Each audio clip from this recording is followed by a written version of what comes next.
ఈ బిజినెస్ ఏదైనా మీ ఊర్లో ప్రమోషన్ చేయాలంటే అది సుమన్ టీవీతోనే సాధ్యం. ఇప్పుడే సంప్రదించండి. నమస్తే సుమన్ టీవీ. మనం ప్రస్తుతం పిఠాపురం నియోజకవర్గం చేబ్రోలు జనసేన పార్టీ కార్యాలయం దగ్గర ఉన్నాము.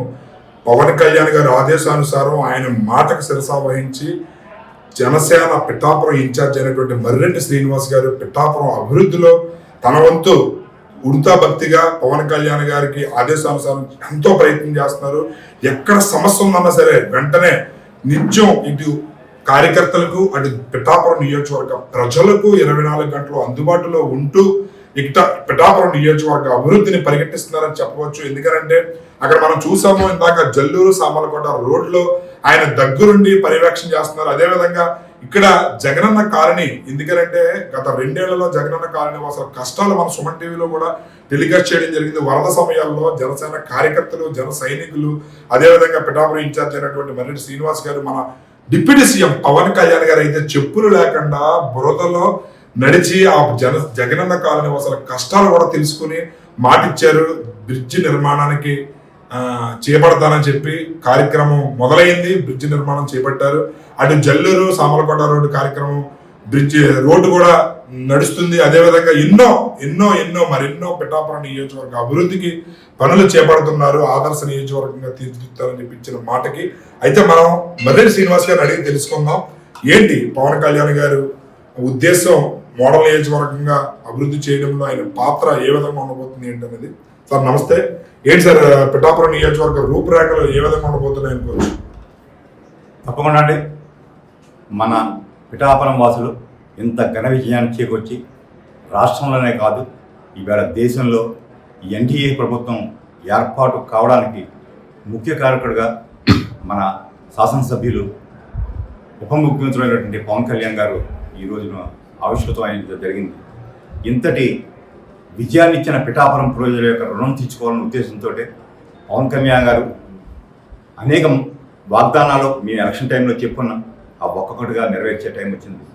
ముఖ్యంగా ఈవేళ చూసినటువంటి జల్లూరు రోడ్డు గత ప్రభుత్వం 2022 నుంచి కూడా బిల్లులు చెల్లించక ఆగిపోయిన రోడ్డుని సార్ దృష్టికి తీసుకెళ్ళడం జరిగింది.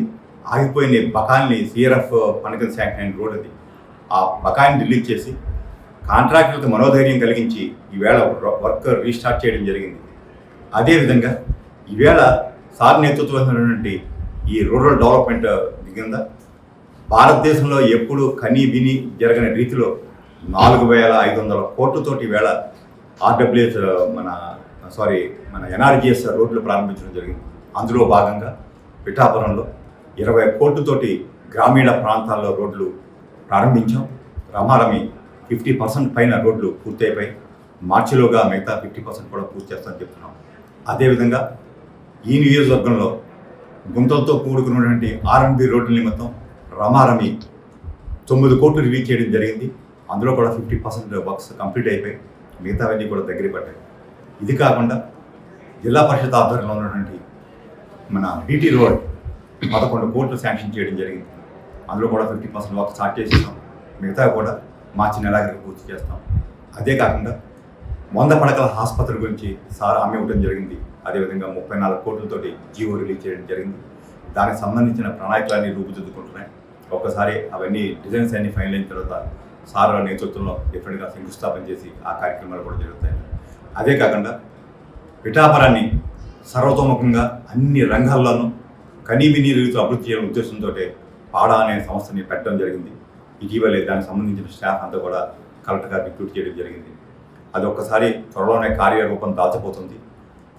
అన్ని శాఖల యొక్క సమన్వయంతో పిఠాపురాన్ని దేశంలోనే ఆదర్శవంతంగా ఉండే విధంగా కూడా తీర్చిదిద్దడానికి ప్రణాళికలు ఉన్నాయి. దీంతో పాటు అంటే ఒక పిఠాపురాన్ని డెవలప్ చేస్తాను కాదు, నిజంగా మేము 20 కోట్లతో చేసాం. అనేక నియోజకవర్గాల్లో ఈవేళ ఈస్ట్ గోదావరిలో ఉన్న అనేక నియోజకవర్గాల్లో కూడా 20 కోట్లతోటి కూడా రోడ్లు స్టార్ట్ చేయడం జరిగింది. నాకు తెలిసి భారతదేశ చరిత్రలో ఇన్ని రోడ్లు మొత్తం ఆంధ్రప్రదేశ్ అంతా జరగడం మొట్టమొదటి. ఎవరో పెద్దలు చెప్తున్నారు గత 8 ఏళ్ళలో ఎన్ని రోడ్లు చేశారో దానికి మించి 3 రోడ్లు ఈ 6 నెలల కాలంలో మేము పిఠాపురం నియోజకవర్గంలో చేసాం. అదేవిధంగా ఒకటే చెప్తున్నాం, మమ్మల్ని ఇంత అధికారాన్ని ఇచ్చి ఇంత హోదాన్ని ఇచ్చి మమ్మల్ని నెగ్గించినటువంటి పిఠాపురం వాసుల యొక్క గౌరవాన్ని ఎక్కడా తగ్గకుండా వారి ఆంక్షలకు అనుగుణంగా మేము పనిచేస్తామని ఇచ్చిన ప్రతి హామీని కూడా అమలు చేస్తామని శాసనసభ్యులు వారి ఉప ముఖ్యమంత్రి అయినటువంటి పవన్ కళ్యాణ్ గారి నేతృత్వంలో ఈ కార్యక్రమాలు జరుగుతున్నాయి. ప్రతిరోజు కూడా ఏ సమస్య ఉన్నా కూడా సార్కి నివేదించడం జరుగుతుంది. వారి తక్షణం దాన్ని స్పందించి దానికి అనుగుణంగా కూడా వారిని ఆర్డర్లు ఇవ్వడం, శాంక్షన్లు ఇవ్వడం, ఆయా డిపార్ట్మెంట్లతో అనుసంధానం చేసి ఈ కార్యక్రమాలు జరుగుతున్నాయి. అయితే ఇందాక నేను జగనన్న కాలనీకి వెళ్ళాను సార్. జగనన్న కాలనీ బ్రిడ్జ్ నిర్మాణం లేక అక్కడ అవస్థలు పడేవారు. మన డిప్యూటీ సీఎం గారు పవన్ కళ్యాణ్ గారు అక్కడ వరదలు వచ్చినప్పుడు బురద నీటిలో వెళ్ళి కాళ్ళకి చెప్పులు లేకుండా కూడా వెళ్ళి వాళ్ళ కష్టాలు తెలుసుకున్నారు. ఇప్పుడు వాళ్ళని అడుగుతుంటే మేము ఆయనకి రుణపడి ఉంటాము, ఆయన మా ఎమ్మెల్యేగా ఉండడం మా జన్మ ధన్యమైంది, మా అదృష్టం అని చెప్పి చాలా సంతోషంగా చెప్తున్నారు. మీకు ఎలా అనిపిస్తుంది సార్? సరే, మేము రాగానే మొట్టమొదటి ఎదుర్కొన్న సమస్య ఈ గొల్లపురంలో టౌన్లో నిర్మించిన జగనన్న కాలనీ.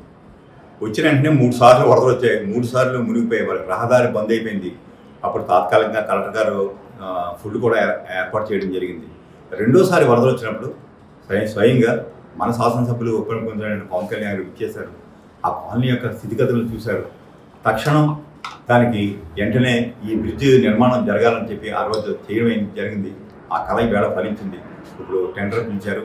ఆ కార్యక్రమం త్వరలోనే వాటర్ డైవర్షన్ జరిగింది. త్వరలోనే ఆ కార్యక్రమం కూడా మొదలవుతుంది. ఇది కూడా ఇదే కాకుండా కాలనీలు అంటే నిర్మించారు, కానీ మేము వచ్చే టైంకి కనీసం రోడ్డుకి వెళ్ళే దారిలో లైట్లు కూడా లేవు. అవి కూడా ఏర్పాటు చేయడం జరిగింది. అదే కాకుండా దీంతోపాటు గొల్లపురంలోనే ఇంకొక హ్యామ్లెట్ ఉందండి, మన సోరంపేట అని.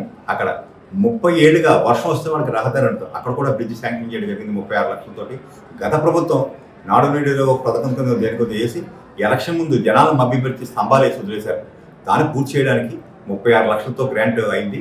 ఇప్పుడు వాటర్ పాడుతుంది ఈ సమయంలో కాదని రేపు మేలో వర్క్ స్టార్ట్ చేయబోతున్నాం. ఒకసారి ఈ పంట పూర్తి అయినట్టు చేసి నెక్స్ట్ వర్షాకాలం లోపు సూరంపేట వాసులకు కూడా ఎటువంటి ఇబ్బందులు లేకుండా చేస్తాం. అదేవిధంగా ఈ జగనన్న కాలనీలో కూడా దీనికి కలెక్టర్ గారు కూడా ఆదేశించారు. 3 నెలల్లోనే ఈ బ్రిడ్జ్ తయారు కావాలని. వర్షాకాలం నాటికి ఎటువంటి ఇబ్బందులు కూడా ఈ జగనన్న కాలనీలో చేయడానికి ప్రయత్నాలు జరుగుతున్నాయి. ఇవన్నీ మన శాసనసభ్యులు ఉప ముఖ్యమంత్రి పవన్ కళ్యాణ్ వాళ్ళని సాధ్యమైంది. మేము మరొకసారి చెప్తున్నాం, పిఠాపురం వాసులు మా మీద ఉంచిన నమ్మకాన్ని వమ్ము చేయం. మీకు ఇచ్చిన ప్రతి హామీని అమలు చేస్తాం, ప్రతి కార్యక్రమాన్ని పూర్తి చేస్తాం. రైట్, చూశారు కదా పిఠాపురం జనసేన ఇన్ఛార్జ్ అయినటువంటి మర్రెడ్డి శ్రీనివాస్ గారి స్పందన. పిఠాపురం ప్రజల ఆకాంక్షను నెరవేర్చే విధంగా మా నాయకుడు ఆలోచనలు తగ్గట్టు మేము పని చేసుకుంటూ వెళ్తాము. దానిలో భాగంగానే పిఠాపురం నియోజకవర్గంలో గత 8 ఏళ్లలో లేని అభివృద్ధి ఈ 6 నెలల్లోనే మేము చేసి చూపించాము. రోడ్ల నిమిత్తం 20 కోట్ల రూపాయలు మేము ఖర్చు పెడుతున్నాము. ఇప్పటికే 50% పనులు పూర్తయ్యాయి. బీటీ రోడ్ల నిమిత్తం 11 కోట్ల రూపాయలు, పంచాయతీలో 9 కోట్ల రూపాయలతోని అభివృద్ధి కార్యక్రమాలకు శ్రీకారం చుట్టాము. గుంత అనేది ఎక్కడ కనపడినా సరే ఆ గుంతను పూడ్చి అక్కడ రోడ్డు వేస్తున్నాము. ప్రయాణికులకి ఎటువంటి ఇబ్బందులు కలగకుండా బాధ్యతగా మేము ఎంతో బాధ్యతగా వ్యవహరిస్తున్నాము. అదేవిధంగా పవన్ కళ్యాణ్ గారు ఇచ్చిన మాటకు కట్టుబడి దేశంలో గర్వించదగ్గ నియోజకవర్గంగా తీర్చిదిద్దాలనే సంకల్పంతో పాడ ఏర్పాటు చేయడం జరిగింది. పిఠాపురం అభివృద్ధికి అది పాడ ఎంతో ఉపయోగపడుతుంది. అదేవిధంగా 30 పడకలు ఉన్నటువంటి ప్రభుత్వ ఆసుపత్రిని 100 పడకల ఆసుపత్రిగా తీర్చిదిద్దడానికి నిధులు 50 కోట్ల పైచిలకు కేటాయించడం జరిగింది. దానికి సంబంధించిన పోస్టులు కూడా మంజూరు చేయడం జరిగింది. ఇదే విధంగా రాబోయే రోజుల్లో పిఠాపురం నియోజకవర్గ అభివృద్ధి దేశం మొత్తం చూసే విధంగా ఉంటుందనడంలో ఎటువంటి అతిశయోక్తి లేదు అని చెప్పి కూడా తమ సంతోషాన్ని అయితే తెలియజేస్తున్నారు పిఠాపురం జనసేన ఇన్ఛార్జ్ మర్రెడ్డి శ్రీనివాస్ గారు. కెమెరామెన్ అశోక్తో శ్రీనివాస్, సుమన్ టీవీ.